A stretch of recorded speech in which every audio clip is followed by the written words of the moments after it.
Hi అండి, నేను మీ శాన్విశ్రీ టాక్స్ని ఏదో కొత్తది ట్రై చేసి తినేస్తుంది అనుకుంటున్నారు. ఏం లేదండి, మన వెదర్ చాలా వరకు చేంజ్ అయ్యి సైలెంట్ అయిపోయిందనమాట.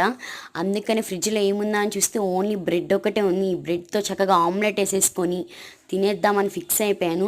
ఈలోపు నేను ఒక్కదాన్ని తినేస్తే ఎట్లా, మీతో షేర్ చేసుకుంటే బాగుంటుందని నేను ఈ వీడియో అప్లోడ్ చేసేసాను, చూసేసేయండి.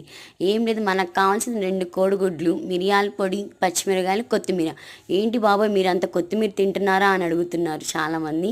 అందుకని నాకు చాలా ఇష్టం కొత్తిమీర. ఈలోపు కనుక నా ఛానల్ ఎవరైనా కొత్తగా చూస్తున్నట్లయితే ప్లీజ్ అండి సబ్స్క్రైబ్ చేసుకోండి. అలానే పక్కన బెల్ ఐకాన్ కూడా క్లిక్ చేసేసుకోండి. మీకు కావాలనుకుంటే లైక్, షేర్, కామెంట్ కూడా చేసేసేయండి. అలానే మీ వైపు వెదర్ ఎలా ఉందనేది కూడా కామెంట్ చేయండి నాకు. చక్కగా పెనం మీద పెట్టేసుకొని ఆ బ్యాటర్ని దాని మీద పోసేసి చక్కగా కాలిపోయాక మధ్యలో మొజరెల్లా డైసెస్ చక్కగా దాని మీద వేసేసుకొని చీజ్ అండి నాకు చాలా ఇష్టం.